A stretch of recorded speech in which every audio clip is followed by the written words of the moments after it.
আপনারা সবাই জানেন নতুন করে কিছু নয়, দীর্ঘদিন ধরে বাংলার ওপর বঞ্চনা চলছে। বঞ্চনা, লাঞ্ছনা। বাংলাকে দিল্লি বড্ড হিংসা করে, সব টাকা বন্ধ করে দিচ্ছে বাংলার। বাজেটেও আপনারা দেখেছেন কিছু রাখেনি। 17% ফুড সাবসিডি বাড়িয়ে দেওয়া হয়েছে। এগ্রিকালচার প্রোডাকশানেরও চাষিদের সাহায্য করা তো দূরের কথা, আরও বাড়িয়ে দিয়েছে। আমি এগুলো পরে বলবো। আমি আজকের মিটিংয়ের সভাপতিত্ব করবার জন্য আমি সুব্রত বক্সিকে বলবো। আমাদের আজকের এই মিটিংয়ের প্রথম বক্তা হচ্ছে সত্যঘ্ন সিনহা। আপনারা বসে যান, পেছন দিকের লোকেরা দেখতে পাচ্ছে না। আপনারা দাঁড়িয়ে পড়লে যারা পেছনে বসে আছে তারা কি করবে? আমি যেহেতু শত্রুঘ্নজি অনেকক্ষণ এসছেন, তার মতো ব্যস্ততম, অভিজ্ঞ এবং দেশের একটা একো মেব দ্বিতীয়ম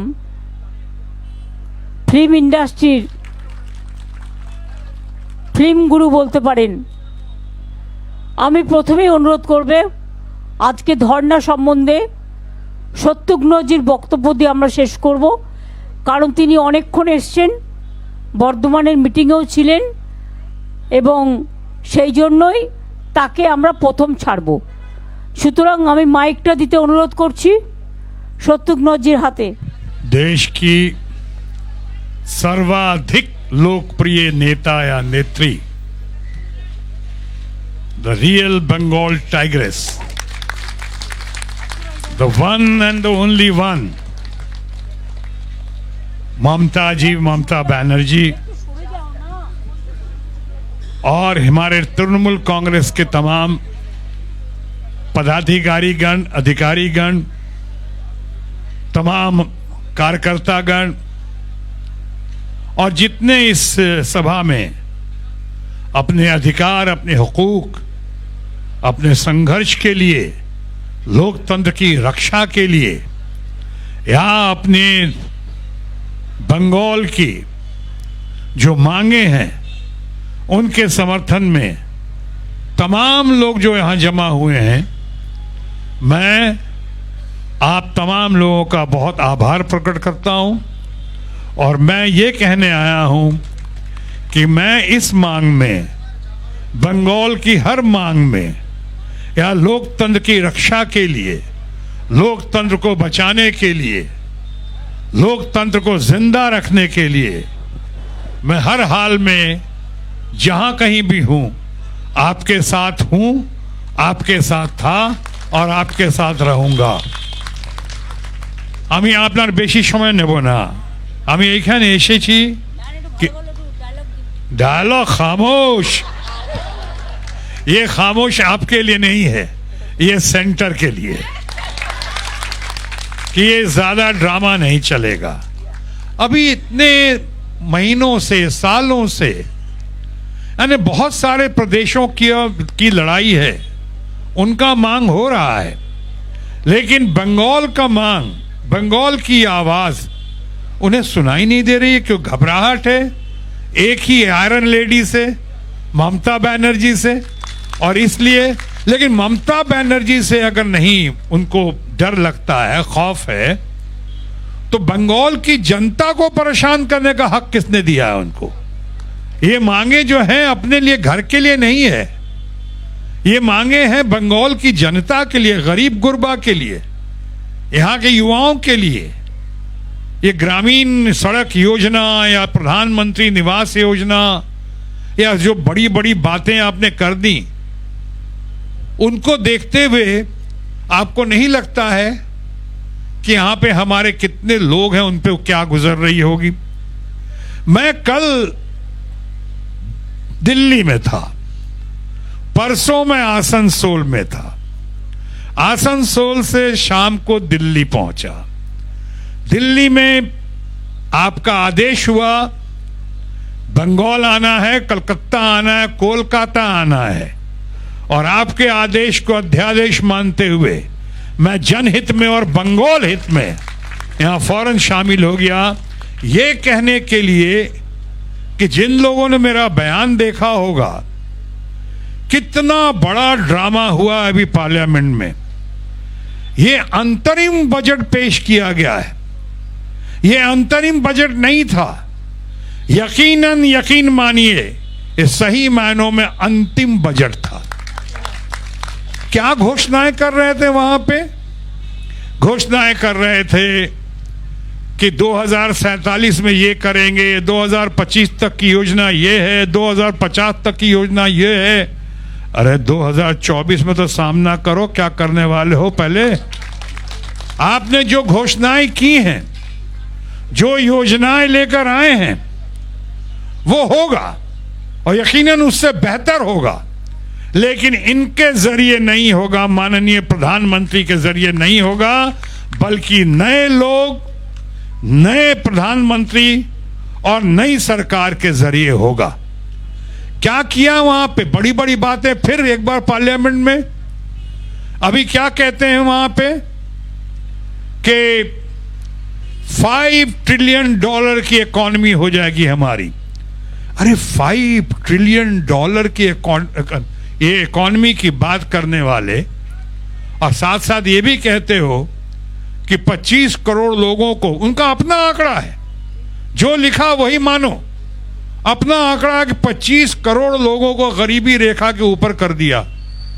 अरे भाई जरा देखो, दुनिया में सब देख रहे हैं कि इतनी गरीबी है आपके यहां कि 80 करोड़ लोगों को आप राशन दे रहे हो। अभी 80 करोड़ लोगों को, गरीबों को आप खाना खिला रहे हो। दुनिया के सबसे ज्यादा गरीब भारतवर्ष में हैं। दुनिया के सबसे ज्यादा यूथ भारतवर्ष में हैं, और भारतवर्ष में आप कह रहे हो कि 25 करोड़ लोगों को गरीबी रेखा के ऊपर कर दिया, तो फिर 80 करोड़ लोगों को खाना कैसे खिला रहे हो आप? अच्छी बात है, करना चाहिए, गरीबों का ध्यान रखना चाहिए, बड़ी गपोड़ शंकी मत करो। ये गपोड़ शंकी कर रहे हैं, नए नए शगुफे, नए नए ड्रामे। अभी आपने देखा होगा, संपूर्ण सम्मान के साथ कह रहा हूं, विद ड्यू रिस्पेक्ट, और ये बताना ब्रीफिंग आप लोग को थोड़ा जरूरी है हमारी तरफ से, और दीदी ने इसीलिए बुलाया है मुझे कि थोड़ा अपनी बात रखो, थोड़ा अपनी बात बताओ इन लोगों को, और मैं आभारी हूं इनका। दीदी जब मैं यहां आया था तो सिर्फ बिहारी बाबू बनकर आया था, लेकिन दीदी ने हमें यहां कंफर्म कर दिया बंगाली बाबू बनाकर। सही मायनों में हिंदुस्तानी बाबू हूं, और हिंदुस्तानी बाबू होने के नाते मैं कहना चाहूंगा कि जितने ड्रामे हो रहे हैं पार्लियामेंट में, भी कल देखा अंतरिम बजट में, अंतिम बजट में, लड़कियों को ठीक है, स्वास्थ्य के मामले में आपने क्या किया? आपने सिर्फ 9 से 14 साल की लड़कियों को सर्विकल कैंसर से बचाने के लिए टीकाकरण का इंतजाम किया, ठीक है, सराहनीय, अच्छी बात है। लेकिन कैंसर से लेके, हृदय रोग से लेके, इतनी बड़ी बड़ी बीमारियां हैं, उसके लिए क्या किया? स्वास्थ्य सेक्टर में क्या किया? स्वास्थ्य सेक्टर में क्या किया? आप, हमारे प्रधानमंत्री खुद कहते थे कि हमारे लिए 4 जाति है, 4 जाति है, एक है युवा, एक है गरीब, एक है महिलाएं, और एक है किसान। तो आइए जरा किसान पे बात करते हैं। हमारे किसानों की मांग, अभी तक इतनी मांग है किसानों की, उसके मामले में क्या किया? आज हमारे किसान रो रहे हैं, तड़प रहे हैं।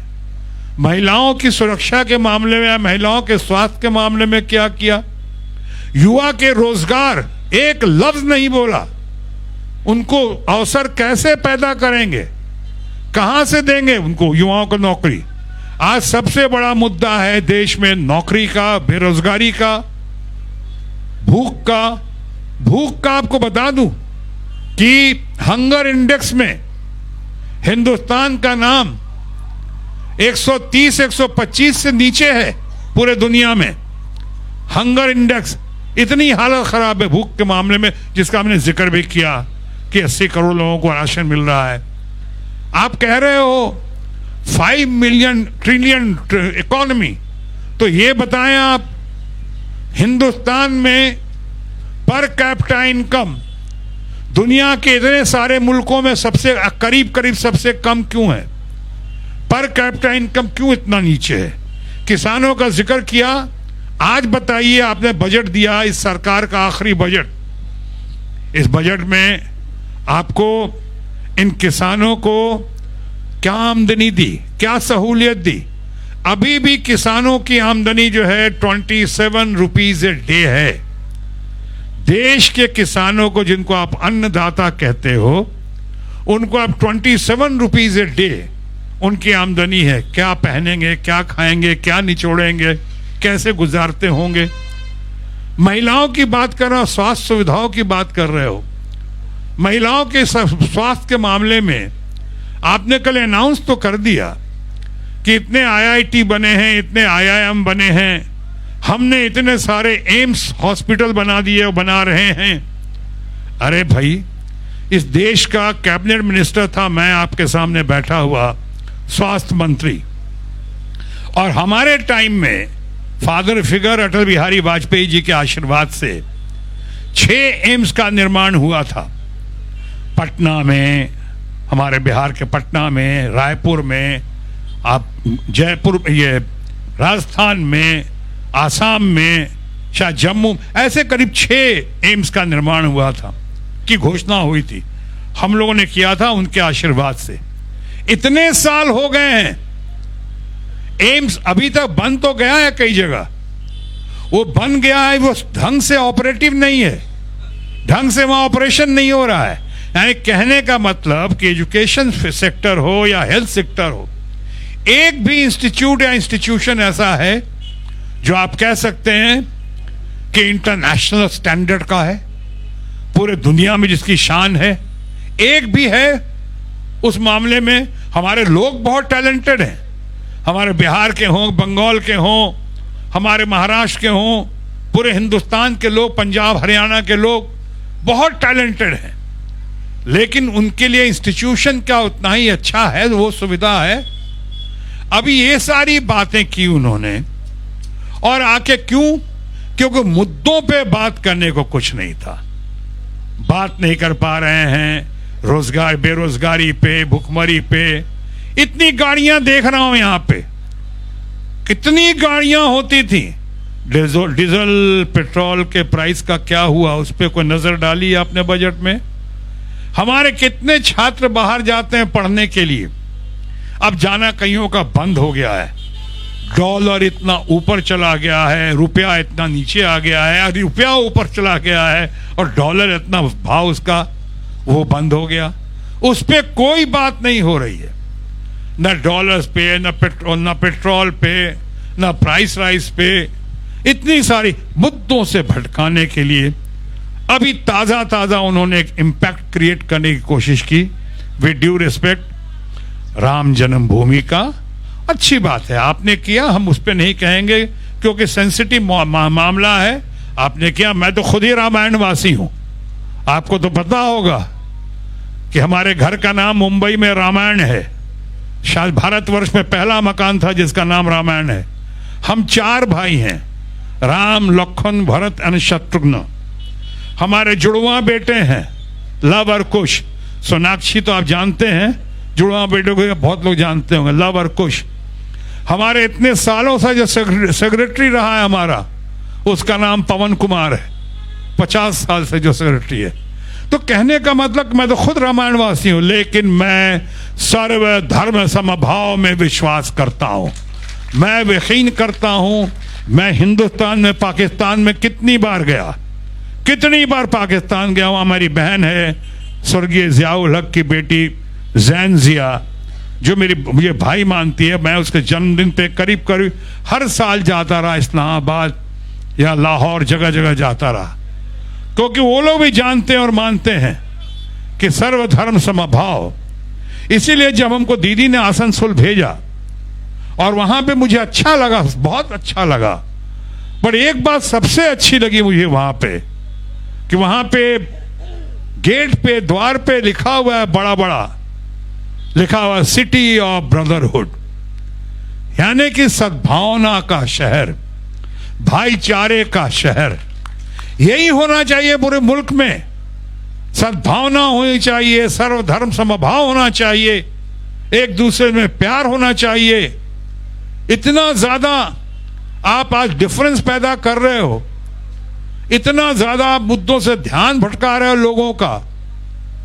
मैं आज city of Joy, city of art and culture Kolkata में बैठ के ये बात कह रहा हूं कि हमारे माननीय प्रधानमंत्री ने मुख्य मुद्दों पे रोशनी नहीं डालते हुए कैसे कैसे बातों से मुद्दों से ध्यान भटकाने के लिए क्या क्या नहीं किया। सब पे रोशनी डालने की जरूरत नहीं, आप सबको मालूम है। लेकिन अभी मैं कह रहा था राम जन्मभूमि पे, राम जन्मभूमि पे ये सरकार का फंक्शन।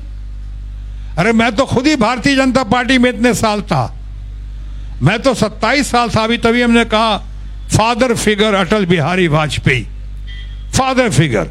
वहां सर्वधर्म समभाव था और हम वहां जब थे तो आपने देखा होगा कि हमने आज तक ऐसी कोई हरकत नहीं की। या आज मैंने 2 बार मिनिस्टर रहा, कैबिनेट मिनिस्टर। आप कई बातों से मेरे सहमत हो, असहमत नहीं होंगे, वह इतना जरूर सहमत होंगे कि आज तक आपने कभी भी किसी कीमत पे किसी तरह का कोई इल्जाम, कोई आरोप मुझ पे नहीं सुना होगा, whether you agree with me और you don't agree with me. मैं उस तरह से वहां जब गया अटल जी के नेतृत्व में, तो यही कहता था कि जो भारत मां के संतान है, चाहे जिस जाति का है, जिस जात का है, जिस मजहब का है, वो हमारा है, हमारा अपना है, हमारे परिवार का है। बट यहां पे भी क्या किया सरकार ने, या पार्टी जो है लगी हुई सरकार के काम पे, प्रधानमंत्री जी शायद जितनी बार अयोध्या गए होंगे इस काम से, उतना तो दिल्ली भी नहीं आए होंगे आज तक। हालांकि दिल्ली ही ज्यादा रहते हैं, या दिल्ली इतना बाहर घूमते रहते हैं, लेकिन जो अयोध्या के वक्त में किया, ये मुख्य मुद्दा। ठीक है, मैं राम जी पे नहीं कहूंगा, संपूर्ण सम्मान है, हम उनके लिए नहीं कह रहे हैं, मैं इस पॉलिटिकल एजेंडे पे कह रहा हूं। ये जो पॉलिटिकल एजेंडा किया उन्होंने, उसका क्या हशर हुआ? हशर ये हुआ कि हंगामा कर दिया आपने, इंपैक्ट क्रिएट करने की कोशिश की, और क्रिएट करने की कोशिश की ताकि उसको वोट बैंक की तरह कैसे भुनाया जाए, कि अचानक कैसे स्वार्थ के जरिए या अचानक इमीडिएटली 4-5 दिनों के अंदर में आपका यह साजिश था, षड्यंत्र था, जो भी कहें, कैसी हरकत हो गई बिहार में। कैसे कैसे लोग मिले, और जिनसे मिले आज तक समझ में नहीं आ रहा है कि पलटू राम किसको कहा जाए। पलटने वाले को पलटू राम कहा जाए कि लुढ़कने वाले को पलटू राम कहा जाए? जो लुढ़क के गिर के आके जाके शामिल कर लिए, क्यों किया भाई? कल आप भी तो उनको निकाल चुके थे, आप भी तो दूरी बना चुके थे, तो आप तो लुढ़क गए बिल्कुल। तो समझ ही भी नहीं आ रहा है पलटू राम कौन है। आज कितनी सिंपैथी, सहानुभूति आप देख रहे होगे कि तेजस्वी यादव के साथ हो रही है, कि जब उसके मुख्यमंत्री बनने की घड़ी आई थी वायदे के मुताबिक, उसी समय आपने कारपेट खींच लिया और बेचारा देखता रहा ये करके। देश की जनता भी देख रही है। अभी आप वहां से निकल ही नहीं पाए थे, यानी अयोध्या का इंपैक्ट बहुत धूमिल हो ही गया, कम हो गया, बहुत धूमिल हो गया, कि बिहार के इंपैक्ट ने सामने आके पूरा बखेड़ा खड़ा कर दिया। उससे निकले ही नहीं कि आप देख रहे हैं कि रांची में क्या हुआ, झारखंड में क्या हुआ और क्या हो रहा है। शपथ ग्रहण कराने में इतना वक्त लग रहा है। अभी कुछ दिन पहले की बात है, भारत सरकार ने बिहार में तो आनन फानन में चंद घंटों के अंदर चट मंगनी पट ब्याह की तरह सरकार गिरा भी दिया, गिरवा भी दी, और उसके बाद शपथ भी ग्रहण करवा दिया। यहां पे शपथ ग्रहण कराने में दिक्कत हो रही है उनको।